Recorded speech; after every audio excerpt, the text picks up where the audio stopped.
Have you ever noticed how when someone close to us passes away, we often hesitate to touch their things?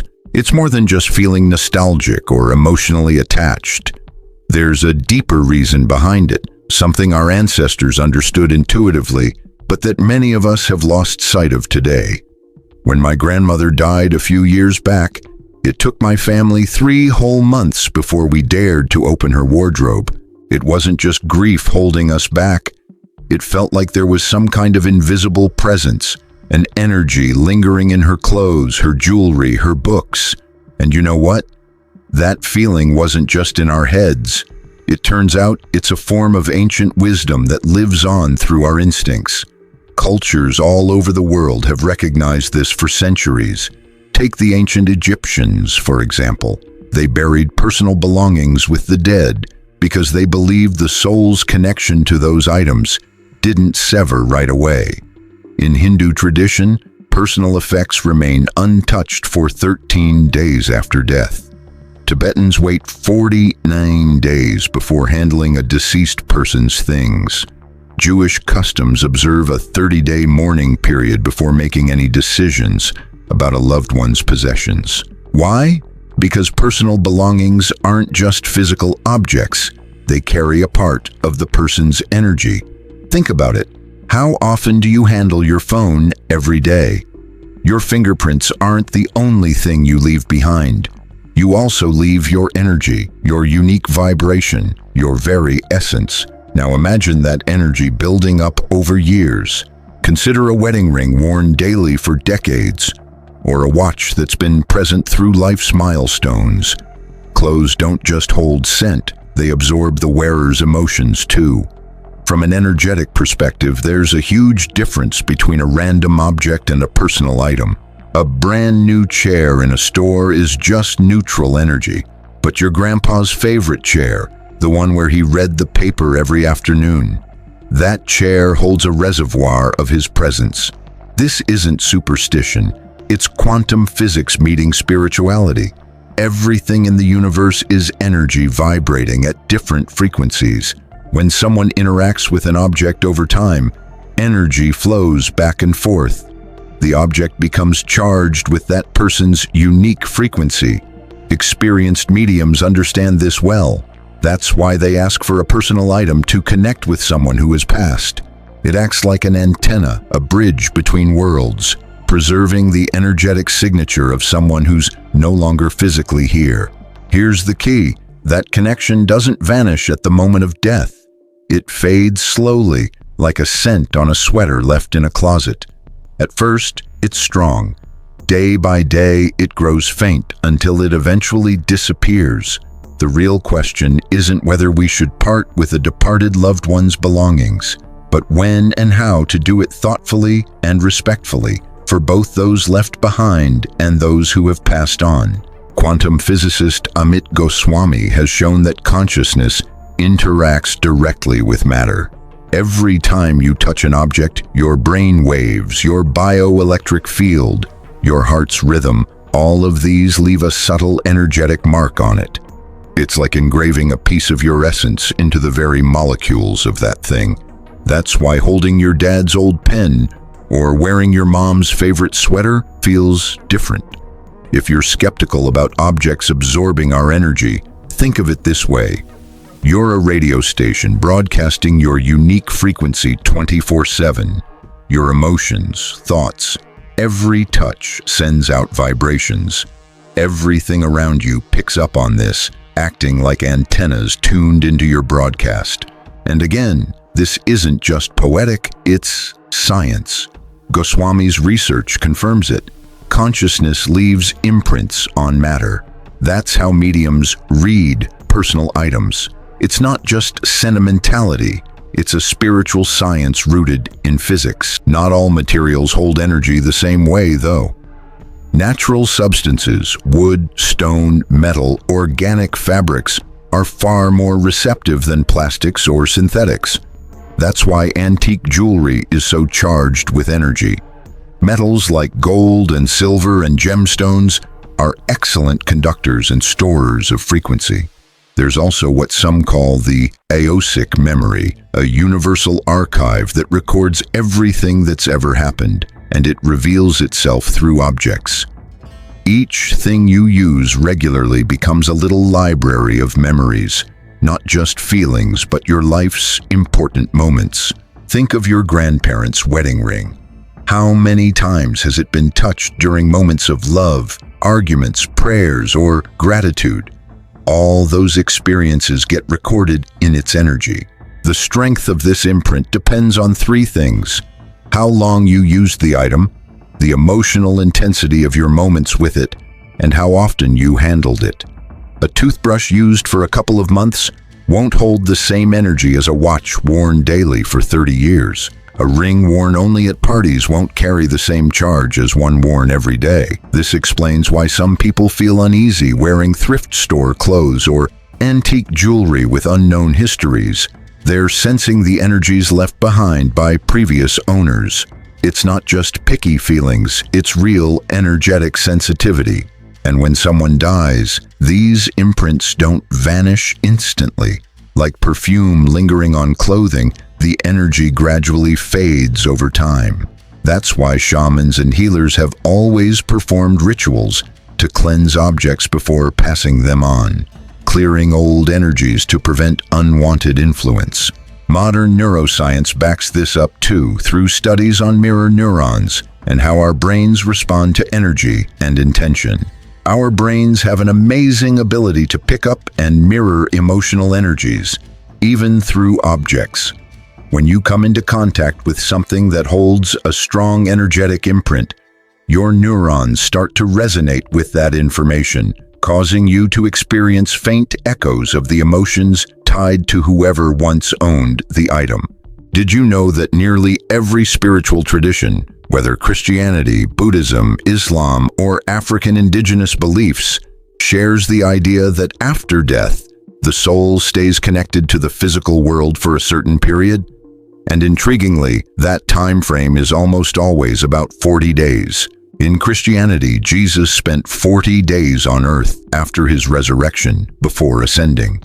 Tibetan Buddhism describes a 49-day phase called the Bardao, during which the soul gradually detaches. Islam honors a 40-day mourning period. Likewise, many African and indigenous cultures observe similar time frames. Why 40 days? It's believed this is the natural window for the soul to gently let go of its earthly ties and continue its spiritual journey. During this time, the recently departed remain energetically linked to everything that was part of their physical life. Personal belongings act like invisible threads, keeping that connection alive, extensions of their energy that haven't yet faded away. In the first week after death, this connection is strongest. Family members often report sensing the presence of their loved one, hearing familiar footsteps, feeling a unique atmosphere in the home. Personal items seem to vibrate more intensely, reflecting the soul's closeness as it transitions. Between days 7 and 21, the soul begins to detach gradually. It becomes aware of its new state and slowly loosens its hold on earthly connections, but still holds strong ties to close family and cherished possessions.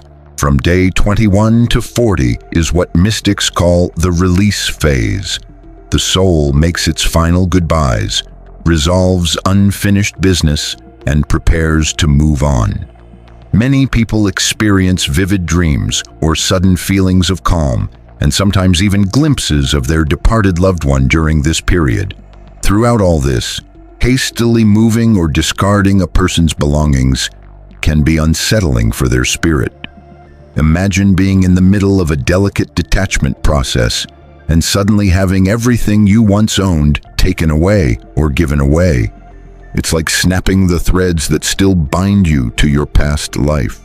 I'm not suggesting the soul gets trapped in objects, rather there's a natural process of letting go that deserves patience and respect. Like allowing fruit to ripen fully before picking it, there's a right time for everything. My aunt went through this firsthand. After my uncle passed, she rushed to donate his belongings, thinking it would help her heal faster. But in the weeks that followed, she struggled with restless nights and a feeling that something was unfinished. Peace only came when she held on to a few meaningful items and waited before making final decisions. Eastern traditions emphasize preserving a deceased person's belongings for 40 days, honoring their passage and easing the transition, not out of attachment, but conscious love. There are signs that signal this critical period is ending. The house loses that charged feeling of presence. Dreams become less frequent and more peaceful. Handling personal items feels more neutral, less charged. Let me share some signs that clearly suggest a departed soul still maintains energetic ties to their belongings. One of the most common is subtle movement. I'm not talking about things flying through the air like in horror movies. I mean small, almost unnoticeable shifts. A drawer you're sure you closed found slightly open, a picture frame tilting on its own, a clock stopping at the exact hour the person used to wake. A friend once told me that after her husband died, his favorite armchair would be found slightly tilted forward every morning, as if someone had just stood up. She'd straighten it before bed, only to find it in the same position the next day. This went on for exactly 42 days. Scent is another powerful sign. You might suddenly catch your loved one's perfume on clothing stored away for weeks, or smell your father's cigarette in a room where no one has smoked in years. These fragrances tend to appear near the belongings most often used.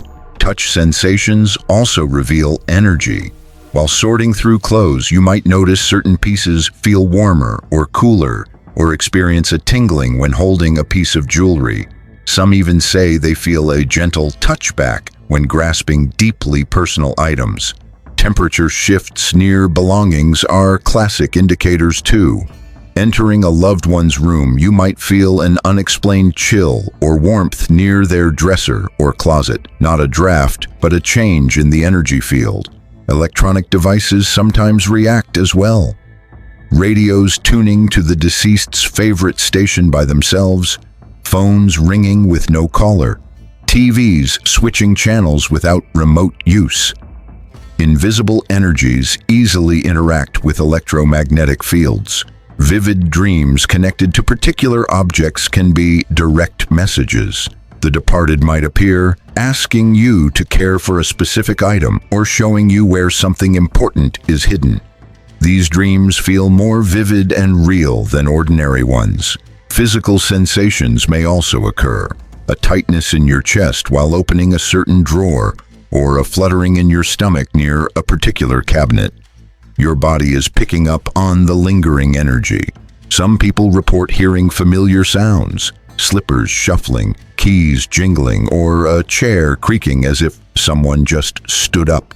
Animals often sense these energies too. A cat avoiding a certain room, a dog staring intently at an empty chair and wagging its tail. They're picking up on vibrations we usually overlook. The most important thing is to trust your gut.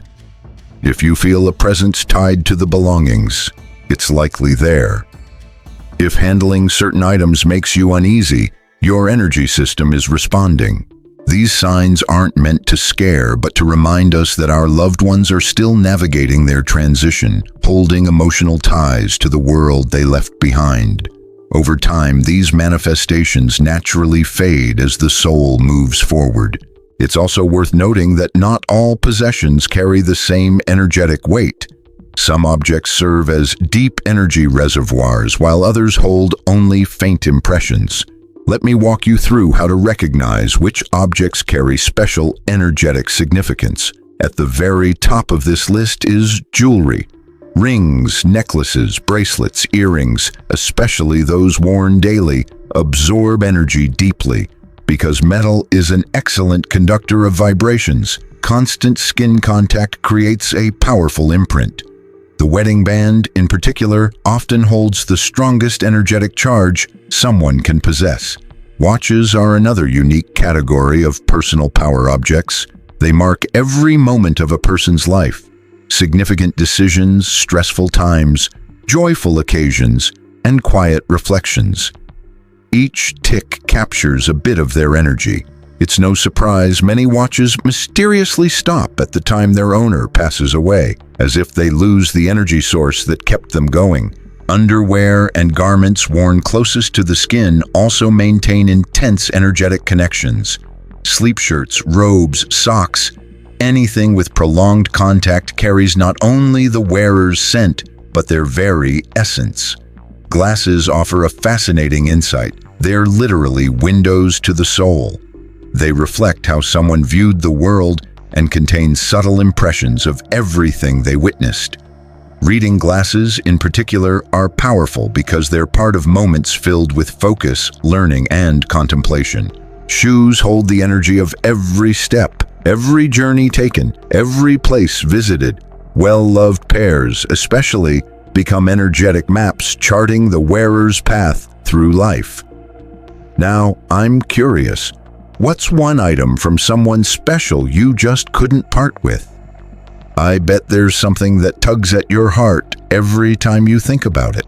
Photographs are potent portals of energy, freezing specific moments and emotions in time. Pictures capturing happy times radiate joy, while those from harder periods may carry a trace of sadness. The photos a person cherished most often hold the strongest energy. Personal writings, letters, journals, notes are rich with the energy of thoughts and feelings present during the moment of writing. Every word is infused with intention and emotion, acting as concentrated capsules of that person's consciousness. Objects handled daily, pens, keys, wallets, bags, absorb energy through repeated contact and their role in the person's life. A house key carries the energy of every arrival and departure. A wallet reflects the vibrations of financial decisions, moments of abundance or anxiety. Musical instruments stand out as extraordinary power objects. They serve as channels for the soul's expression, with every note leaving an energetic mark. The guitar that was strummed for serenades or the piano where cherished melodies came to life become true extensions of the player's heart and spirit. Favorite books, especially those read and reread, soak up the energy of every reading session, every reflection, every burst of inspiration. Notes in the margins and highlighted passages are like maps revealing the person's inner journey and growth. Religious items, crucifixes, saint statues, crystals, amulets, carry not only personal energy but also the energy of prayers, intentions, and faith embedded in them. These items form a bridge between the human and the divine. Decorative pieces chosen with care, paintings the person loved, and plants they nurtured all hold significant energetic weight. These items reflect their personality and taste, becoming extensions of who they were. The bottom line, the more personal and meaningful an object was, the stronger its energetic charge, and the more thoughtfully it should be handled after someone passes. These special objects aren't just belongings, they are bridges that connect us, sources of comfort, and often vehicles through which our departed loved ones send signs of love and protection. Now, what I'm about to share might sound unsettling, but it's crucial to understand. When items charged with the energy of someone who has passed are donated or sold without proper care, they can carry far more than just physical presence. Energy doesn't vanish simply because ownership changes, it transfers. I knew a family who quickly gave away their father's clothes to charity. Within 2 weeks, they started getting strange calls from people who received those items. One woman said that after wearing a particular shirt, she couldn't stop crying for no clear reason. A young man reported recurring nightmares after putting on a coat. A child who got a pair of shoes developed an unexplained fear. This isn't coincidence, it's direct energetic transfer. When someone dies, especially if the death was sudden or traumatic, their most personal items often retain parts of their emotional energy. Sensitive people who come into contact with these belongings can absorb those feelings as if they were their own. The biggest risk arises when objects carrying heavy emotions, grief, anger, fear, illness end up with people already going through emotional challenges. These energies find fertile ground to manifest in new ways. I often see families donating clothes of loved ones who passed after long hospital stays. These items may carry not just the energy of illness, but also anxiety and fear from those final days. When these belongings change hands, they can affect the new owner's emotional and even physical well-being. Children are especially vulnerable to this kind of energetic transfer. Their energy systems are still developing and much more open to outside influences. For that reason, clothes belonging to children who have passed should never be handed down without thorough spiritual cleansing. Thrift shops and secondhand stores are full of items charged with layers of different energies. Sensitive visitors often report feeling uncomfortable or uneasy, picking up a complex mix of emotions, memories, and even trauma left by previous owners. There are even documented cases of objects following their new owners. For example, a client once bought an antique doll at a flea market, and soon after she began experiencing nightmares about a crying child. She later learned that the doll once belonged to a little girl who tragically died in an accident. Peace only came after she performed a spiritual release ritual to cleanse the doll's energy. Old furniture often carries similar heavy energy. Beds, chairs, tables that have witnessed moments of joy, conflict, illness, and death can hold on to those vibrations for decades. People who buy antique furniture without knowing its past sometimes find themselves dealing with unexpected problems. The good news? Not all transferred energy is negative. Items from positive, loving, or spiritually awakened individuals can actually bring blessings to their new owners. Still, even in these cases, energetic cleansing is important because everyone vibrates at a unique frequency. Neutralizing the energy prevents any clashes. Remember, energy isn't a game. It's real, powerful, and it can deeply influence our lives. Giving away charged objects without proper care is like handing someone an emotional time bomb. Now, let's get to the practical and crucial part: how to energetically cleanse belongings before making decisions about them. Energetic cleansing isn't optional. It's necessary for honoring both the departed and those who will inherit the items. The most effective and ancient method is smudging with sacred herbs. White sage, rosemary, rue, basil, and guinea grass are all powerful for clearing energy. Light the herb bundle, allow the smoke to fully surround each item, and visualize any foreign or stagnant energy dissolving and transforming into pure light. For clothing, the saltwater soak is remarkable.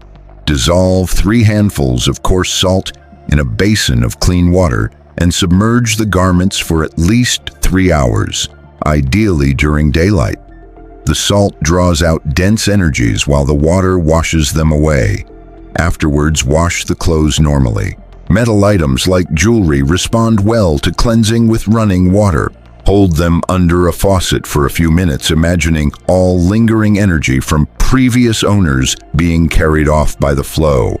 For an added boost, do this on a Friday night. Venus's influence supports energetic transformation. Sunlight is one of the oldest and most potent purifiers.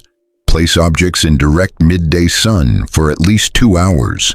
Sunlight transmutes heavy energies into neutral vibrations. This works especially well with crystals, metals, and fabrics. Books and papers require a gentler approach. Burning sandalwood or myrrh incense produces smoke that's subtle enough to protect delicate pages while neutralizing mental and emotional energies embedded in the text. For objects heavily charged with energy, burying them in the earth for 3 days during a waning moon works wonders. The soil naturally absorbs and transmutes negative energy. Wrap the item in white cloth before burying. Sound cleansing using Tibetan singing bowls, crystal bowls, or rhythmic clapping produces vibrations that break up old energy patterns. Spend at least 5 minutes near the objects, repeating until you feel the space shift energetically. Visualization is a powerful tool to combine with these methods. Picture a golden light enveloping each object, dissolving any residual energy and leaving the item pure and neutral, like new. For larger furniture, you can use an energy cleansing spray made by mixing water, a few drops of lavender essential oil, a pinch of salt, and floral essences such as rock rose or crabapple. Spray the whole piece while visualizing purification. A release prayer is a key final step. Hold each item and say, "I release all energy that does not belong to this object. May every connection to the past dissolve in love and light. May this item be free to serve its highest good." Repeat this 3 times. Some items need more intense cleansing. In those cases, combine methods. Start with smudging, then salt water, followed by sun exposure, and finish with prayer. Trust your intuition to know when an object feels fully cleansed. Don't forget to cleanse yourself afterward, especially after handling strongly charged belongings. Take a salt bath, smudge with sage, and visualize any foreign energy leaving your body and returning to the universal source of light. Also, clear the space where the objects were stored. Smudge every room, open windows to refresh the air, and light a white candle, asking that only love and light remain. Intention matters just as much as the technique. Approach the entire process with respect, gratitude, and love. You're helping the departed find release while protecting those who will carry these objects forward. Once cleansed, these items become neutral and ready to serve new purposes, free from past energetic baggage. Here's something that might change how you view belongings of those who have passed. The soul uses personal items as antennas to send messages, signs of protection, and love to those still here. Learning to recognize these signs shows us that death doesn't end love. It simply transforms how love is expressed. One common experience is synchronicity linked to certain objects. You might be going through a tough time when suddenly you find an old letter from your loved one tucked away somewhere unexpected. Or, while missing them, you stumble upon a box of photos you'd forgotten. This isn't random chance, it's a deliberate communication. Selena experienced this after her mother died.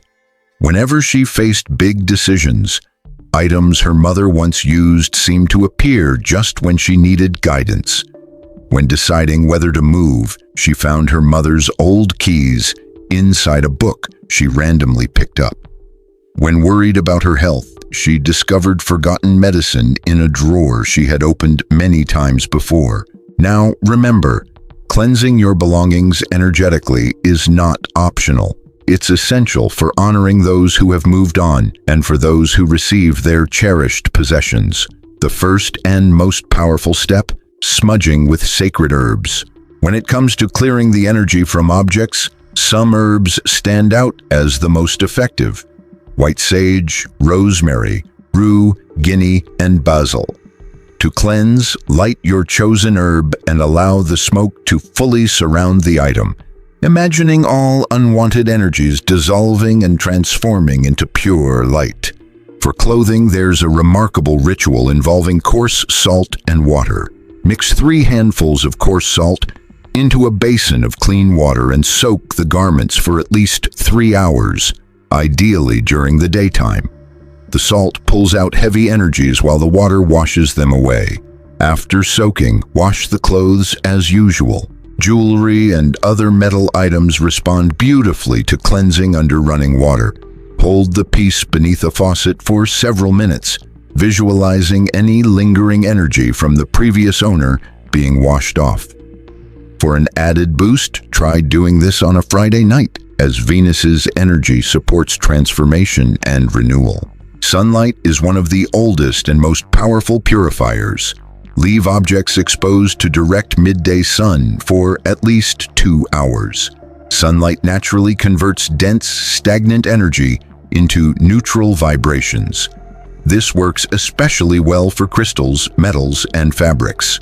Books and papers require a gentler touch. Burning sandalwood or myrrh incense produces a soft smoke that won't damage delicate pages, but will clear mental and emotional energies embedded in the text. For items heavily charged with energy, the burial method is ideal. Wrap the object in white cloth and bury it in the ground for 3 days, preferably during a waning moon. The earth absorbs and transmutes heavy energies naturally. Sound healing can also break up old energy patterns. Tibetan singing bowls, crystal bowls, or rhythmic clapping create vibrations that help reset the energy field. Spend at least 5 minutes making sound near the object until you sense the energy has shifted. Visualization is a powerful complement to any physical cleansing method. Picture a golden light enveloping each object, dissolving any leftover energy and leaving the item completely clear and neutral, as if brand new.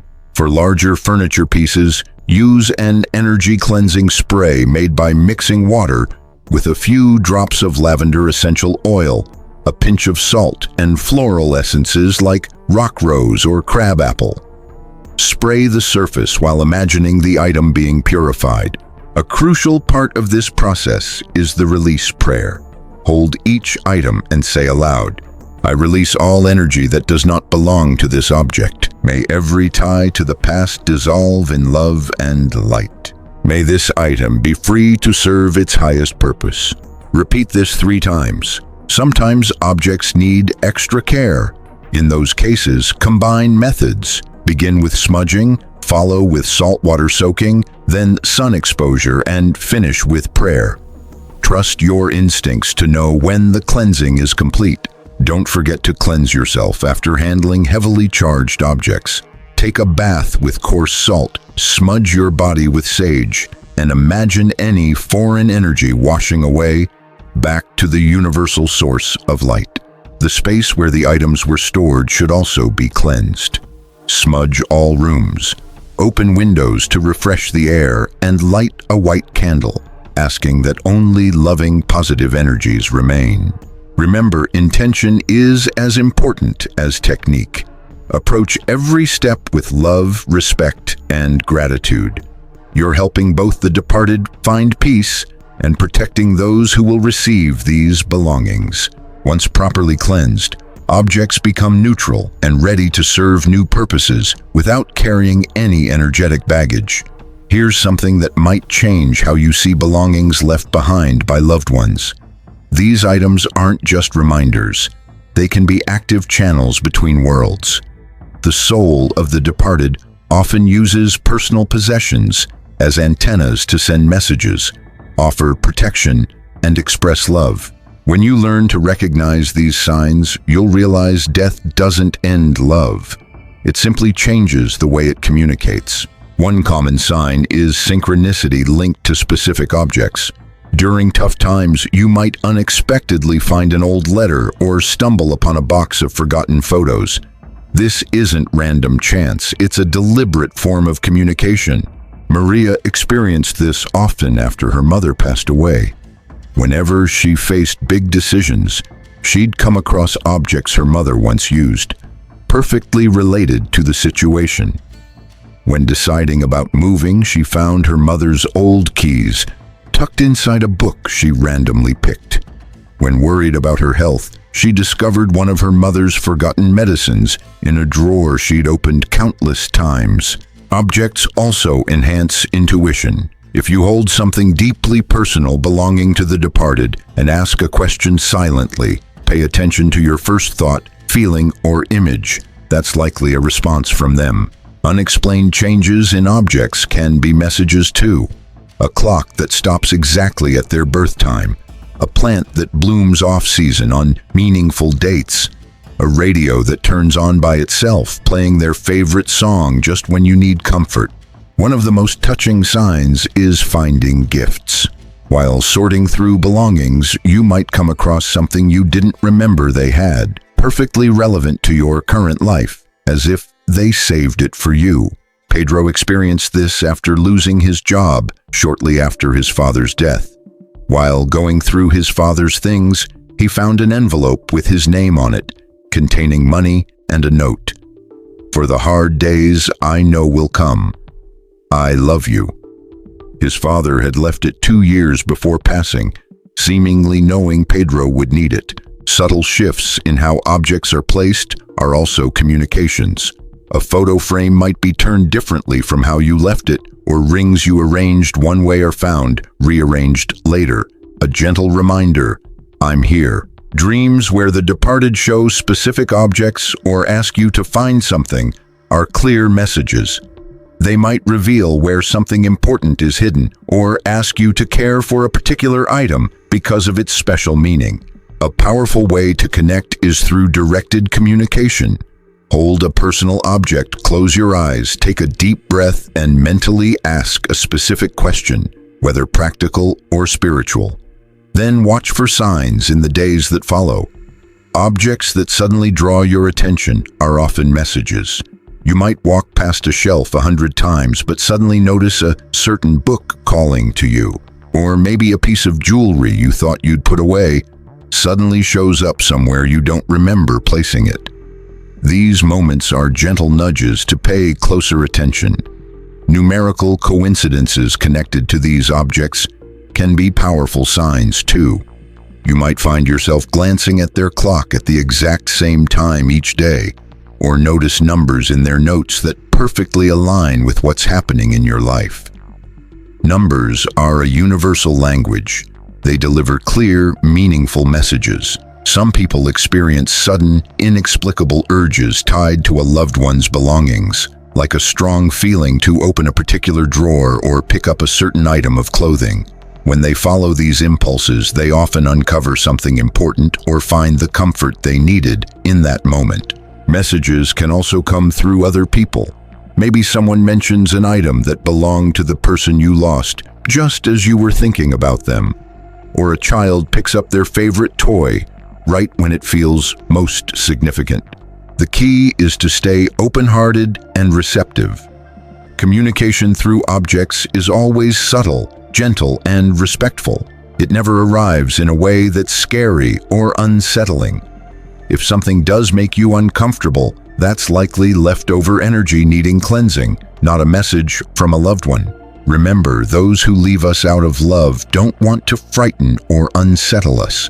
Their goal is to remind us that love transcends death, that invisible yet unbreakable bonds still connect us. True love knows no limits, not even death.